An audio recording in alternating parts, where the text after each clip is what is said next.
In this house, we love our vegetables.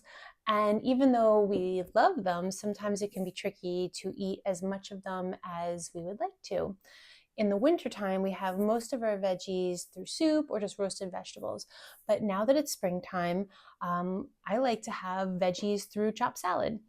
And so I have some recipes that I've relied on through the years, and I wanted to share some of them. And then some of them are brand new recipes to me.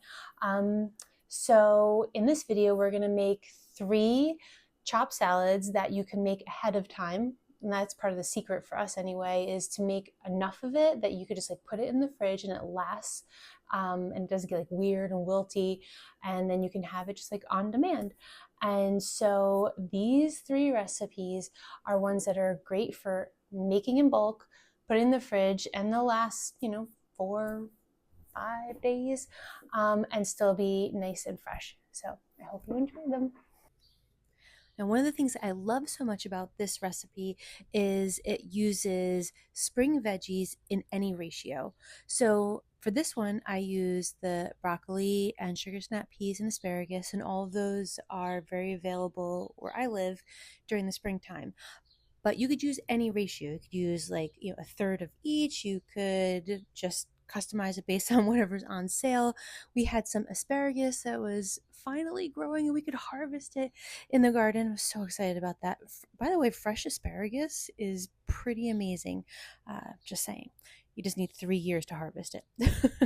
So I have the veggies and I chop them all like roughly the same size. I did make the stems of the broccoli like a little bit smaller, because they're just more dense than the other ones. And while I'm chopping the vegetables, I put a pot of water to boil on the stovetop. I salted the water and then I added the vegetables, and I'm letting them blanch for about 1 to 2 minutes. You'll notice that the color gets nice and vibrant, which is beautiful. But I also think that it's what helped keep this salad so crisp over so many days. I wound up eating it up to the 5th day, and it was like crispy and crunchy the whole time.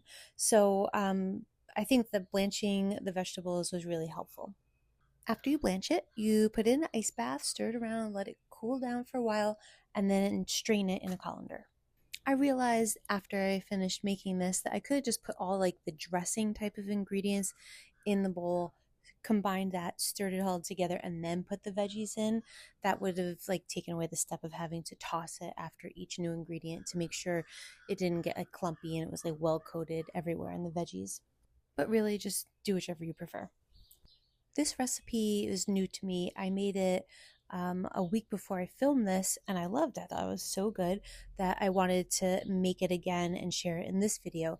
Now, I didn't come up with this recipe, baked by Melissa on Instagram. It was her recipe, and she eats it with like chips, like tortilla chips, like almost like, I don't know, like a not a dip. I don't know. It was a good idea. I think that's a nice way to have it. You could have it on its own.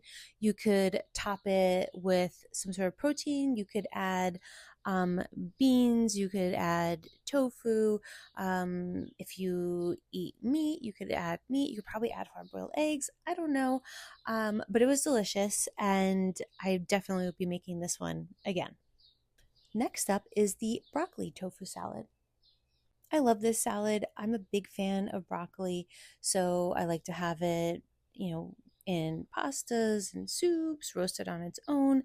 This is a nice way to even have it roasted and then chilled. I do like it a lot. What's funny is I used to not like broccoli at all, and my grandpa didn't like broccoli either.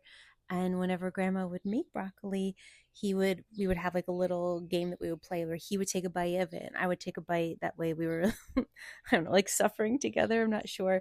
But now I do like broccoli, and I think of my grandpa every time I have it. All right, so get your broccoli tossed up with olive oil, salt, and pepper, and put it on the bottom rack of a preheated 450-degree oven because you want to get some nice char on there. And while the broccoli's cooking, you are going to start making the tofu part. So you're going to crumble up your brick of tofu into a heated up pan with olive oil. And what you're doing is you're just trying to get some of the moisture out of it.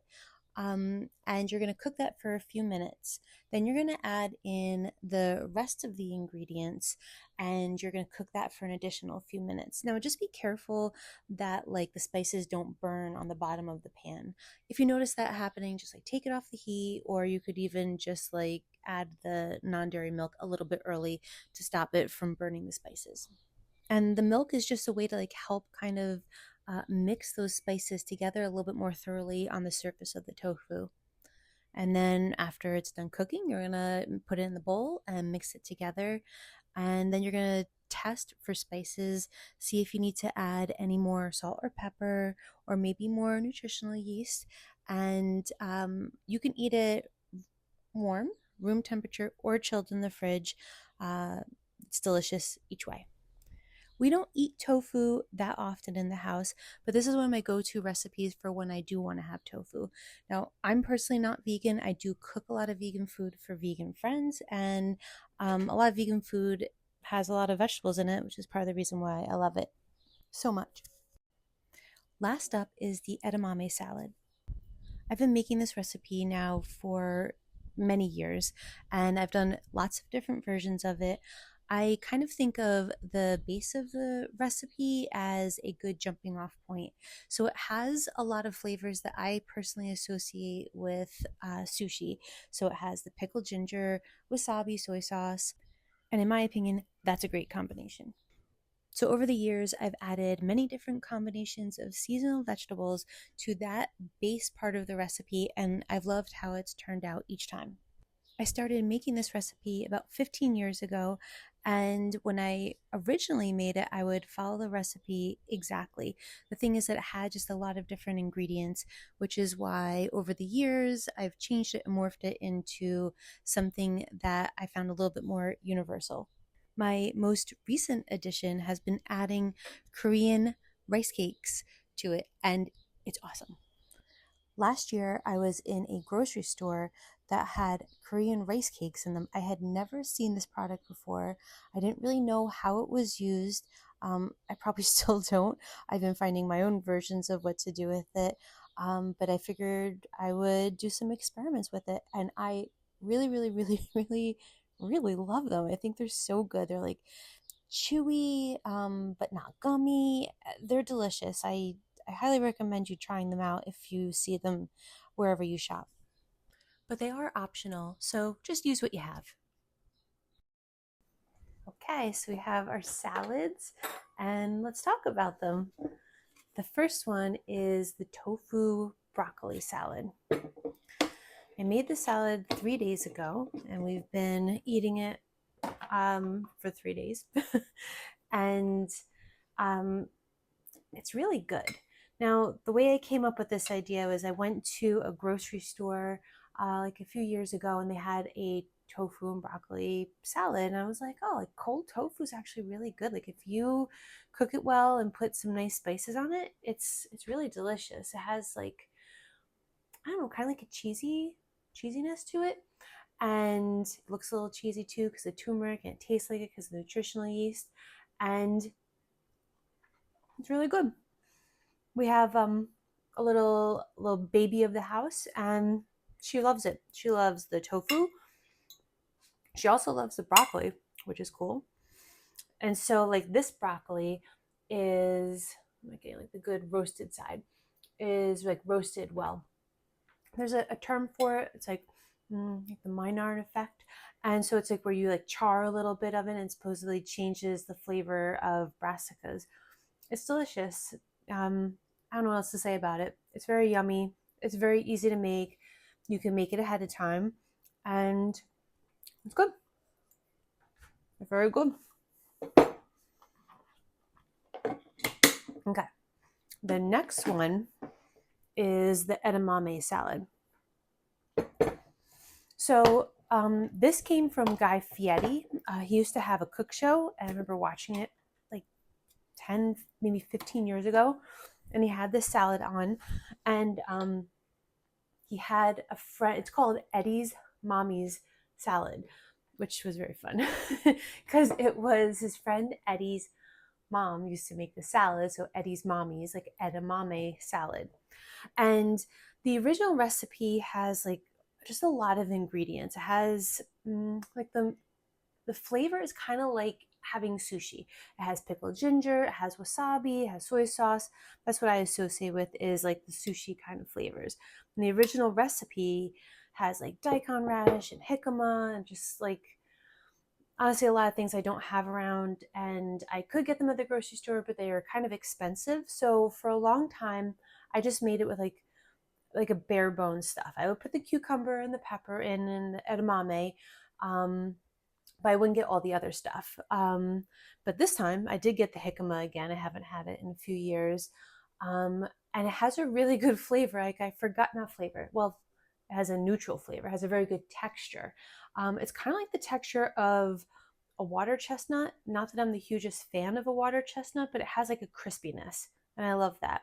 And then I started adding um, the Korean rice cakes, which are a little bit chewy. So you have like all the textures. So I like that about it is that you have lots of textures. Plus the Korean rice cakes, it soaks up a lot of the marinade, but it doesn't get like gummy or weird.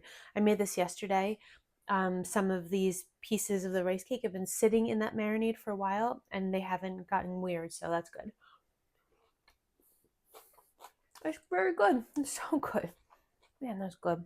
Um, so if you like sushi kind of flavors, I think you'll really like it. Oh, very good. Mm-mm-mm. Okay. Last one is I call it the spring veggie salad, or the spring veggie chop salad. And this is new to me. I'll link the content creator in the description, but she made this salad with broccoli and asparagus and sugar snap peas and blanches them. And I made this 4 days ago, and the veggies are still crisp. 4 days of like a salad sitting in the fridge, for a lot of them, it might not go very well. This is still crisp, has really good flavor. Um, the thing that I like about this one is like it's all veggies. So so that's good if you're trying to eat extra veggies. Yeah, it's really good. I mean, I feel like what else can you say? They're nutritious, they're delicious. I suggest that you make them if you're looking to have extra veggies, because it's just a good way to um, have them available. Because for me, like if they're not like ready to go and cut up in the fridge, I might not have them, even though I love them. So if you try any of these, I hope you enjoy them.